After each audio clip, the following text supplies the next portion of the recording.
बोलना, बातें करना, गप्पे लड़ाना मिथुन राशि को अत्यधिक प्रिय होता है। फिर उन बातों में कोई महत्वपूर्ण विषय हो या ना हो, लेकिन हास्य विनोद करना, गप्पे लड़ाना यह आपका मूल स्वभाव है। उसी के अनुसार आप व्यवहार भी करते हैं। अपने इस स्वभाव के कारण लोगों की भीड़ में भी आपका अस्तित्व दिखाई देता है। लेकिन यह आवश्यक नहीं कि आपका यह बातूनी स्वभाव सभी को अच्छा लगे। कुछ राशियों के जातकों को कम बोलना और उसमें भी मुद्दे के अनुसार बोलना अच्छा लगता है। उसके अच्छे बुरे परिणाम हो सकते हैं, लेकिन किसके साथ कैसा व्यवहार करना चाहिए, यह यदि आपको समझना है तो इस भाग को अंत तक देखना न भूलें। नमस्कार, मैं एस्ट्रो गुरु माँ डॉक्टर ज्योति जोशी आप सभी ज्योतिष प्रेमियों का हार्दिक स्वागत करती हूँ। ज्योतिष सलाह इस नई श्रृंखला की हमने शुरुआत की है। इस संकल्पना का महत्व, उसकी आवश्यकता और वह सभी के लिए किस प्रकार उपयोग में आने वाली है, इस संदर्भ में मैंने आपको पिछले भाग में विस्तार से बताया है। अर्थात घर के, बाहर के, परिचित, अपरिचित, रोज़ मिलने वाले, अचानक मिलने वाले, इन सभी लोगों से कैसे व्यवहार करना चाहिए, सभी के साथ कैसा बर्ताव करना चाहिए ताकि सभी से अच्छे संबंध बने रहे, काम भी उचित पद्धति से पूरा हो जाए और उससे भी महत्वपूर्ण बात है किसी के साथ विवाद न हो। यह भी मैं आपको राशि के अनुसार बताने वाली हूँ। उसमें पिछले भाग में मिथुन राशि के संदर्भ में मेष से कन्या राशि तक वार्तालाप किया। अर्थात मिथुन राशि के जातकों ने मेष से कन्या राशि के जातकों के साथ कैसा व्यवहार करना चाहिए, किसके साथ कौन सी चीज़ों का ध्यान रखना चाहिए, किसके साथ आपके संबंध अच्छे बन सकते हैं और किसके साथ आपको संभल कर रहना होगा, ऐसे सभी विषयों पर हमने विस्तार से वार्तालाप किया। आज हम मिथुन राशि के जातकों ने तुला से मीन राशि के जातकों के साथ कैसा व्यवहार करना चाहिए यह समझने वाले हैं। इसीलिए आज के भाग को अंत तक देखना ना भूलें। साथ ही जैसा मैंने पहले भी कहा कि अगले भाग में आपको कौन से राशि की जानकारी प्राप्त करनी है, यह आप हमें कमेंट बॉक्स में लिख कर भेजें। जिस राशि के लिए कमेंट सबसे अधिक आएंगे उस राशि पर हम सबसे पहले वीडियो बनाएंगे। यह जानकारी आपको अच्छी लगे तो उसे लाइक एवं शेयर करना ना भूलें ताकि दूसरों तक पहुंच पाए।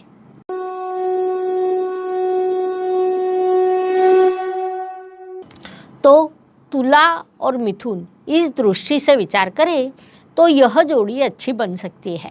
अर्थात मिथुन और तुला राशि की अच्छी जोड़ी बन सकती है क्योंकि यह दोनों वायु तत्व की राशियां हैं। साथ ही दोनों काम त्रिकोण की राशियां हैं। मिथुन राशि को काम त्रिकोण की बालिश कुमारी राशि कहा जाता है। तुला राशि को काम त्रिकोण की प्रौढ़ राशि कहा जाता है। दोनों बुद्धिमान राशियां हैं। साथ ही दोनों राशियों के स्वामी एक दूसरे के मित्र हैं। मिथुन राशि का स्वामी बुध और तुला राशि का स्वामी शुक्र में प्राकृतिक मित्रता है, जिस कारण यह रिश्ता अच्छा रहता है।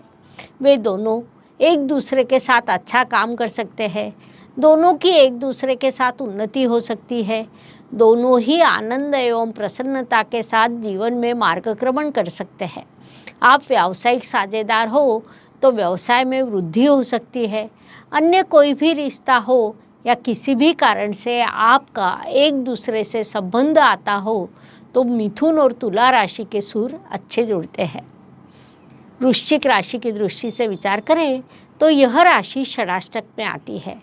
उसमें भी मिथुन और वृश्चिक राशि मृत्यु षडाष्टक में आती है।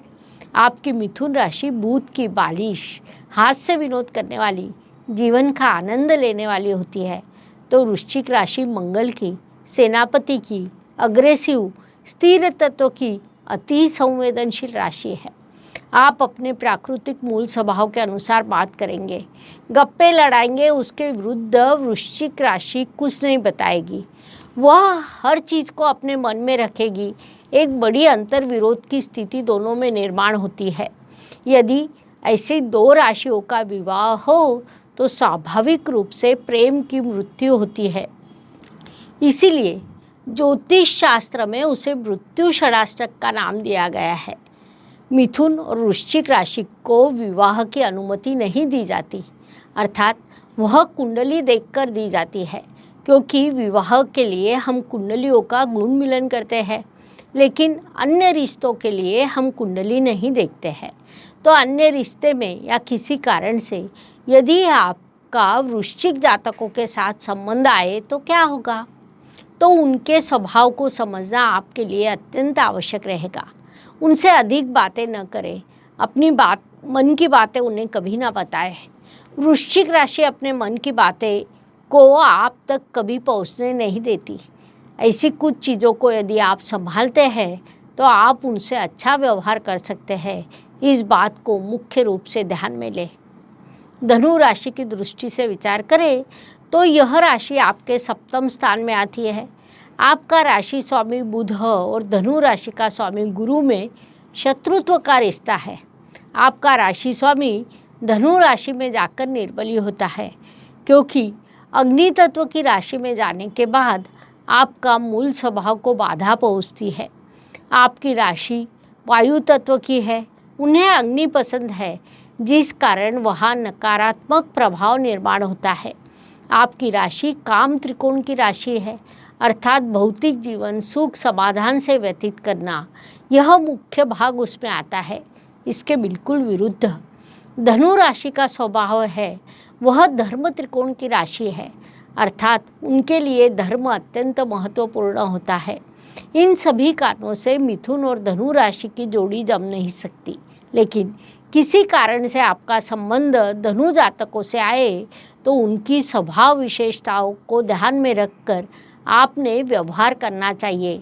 तभी आप उनके साथ अच्छा काम कर सकते हैं और तभी आपके संबंध अच्छे रह सकते हैं। उसके बाद मकर राशि की दृष्टि से विचार करें तो यह राशि मिथुन राशि के अष्टम स्थान में आती है, अर्थात यहाँ पर षडाष्टक योग निर्माण होता है। लेकिन यहाँ एक छोटा सा अंतर है। आपका राशि स्वामी बुध और मकर राशि के स्वामी शनि में मित्रता है, जिस कारण यहाँ पर भले ही षडाष्टक हो लेकिन उसे प्रीति षडाष्टक कहा जाता है। तो इसमें क्या होता है कि दोनों झगड़ा करते हैं, दोनों में विवाद होते हैं, लेकिन वे अलग नहीं होते, वे एक दूसरे को संभाल लेते हैं। आपकी वायु तत्व की राशि है और मकर पृथ्वी तत्व की राशि है। आपकी राशि काम त्रिकोण में आती है तो मकर राशि अर्थ त्रिकोण में आती है, जिस कारण उनके लिए पैसा महत्वपूर्ण होता है। उसके विरुद्ध आपके जीवन में आनंद अत्यंत महत्वपूर्ण होता है। इसे हम अत्यंत बड़ी अंतर विरोध की स्थिति कह सकते हैं। मिथुन राशि है तो मकर स्त्री राशि है। आपकी बलवान राशि है तो मकर राशि सौम्य है। यह अत्यंत बड़ी अंतर विरोध की स्थिति कही जा सकती है। इन सभी चीज़ों को संभाल कर आपको आगे बढ़ना पड़ता है, तभी आप एक दूसरे के साथ अच्छे से काम कर सकते हैं। इस बात को मुख्य रूप से ध्यान में लें। कुंभ राशि की दृष्टि से विचार करें तो यह मिथुन राशि के दृष्टि से अत्यंत सकारात्मक होती है, क्योंकि दोनों के राशि स्वामी एक दूसरे के मित्र हैं। दोनों वायु तत्व की राशियाँ हैं। मिथुन बुद्धिमान कुमारी तो कुंभ बुद्धिमान प्रौढ़ राशि कही जाती है, जिस कारण दोनों में बड़ी समानता देखी जाती थी। आपके बालिश स्वभाव को कुंभ राशि संभाल लेती है, तो कुंभ राशि की बुद्धिमत्ता प्रगल्भता आपको भी समझती है, जिस कारण आपका रिश्ता अच्छा रहता है। विवाह जोड़ते समय मिथुन और कुंभ यह दो राशियाँ हो तो उन्हें प्राथमिकता दी जाती है, लेकिन दोनों स्वतंत्र राशियाँ होने के कारण उसकी कुछ चीज़ें या स्वभाव विशेषताओं को समझना आपके लिए आवश्यक रहता है। आपका स्वभाव कितना भी बातूनी क्यों ना हो, लेकिन कुंभ राशि के सामने थोड़ा कम बोलना आवश्यक रहता है, तभी आपका रिश्ता अच्छा रह सकता है और आप एक दूसरे के साथ अच्छा काम कर सकते हैं। इस बात को मुख्य रूप से ध्यान में लें। मीन राशि की दृष्टि से विचार करें तो यह राशि आपके कर्म स्थान में आती है। दोनों के राशि स्वामी एक दूसरे के शत्रु है, अर्थात आपके राशि स्वामी बुध और मीन राशि का स्वामी गुरु एक दूसरे के शत्रु ग्रह माने जाते हैं। यह दोनों द्विस्वभाव की राशि है, जिस कारण दोनों भी निर्णय लेने में समय लगाते हैं।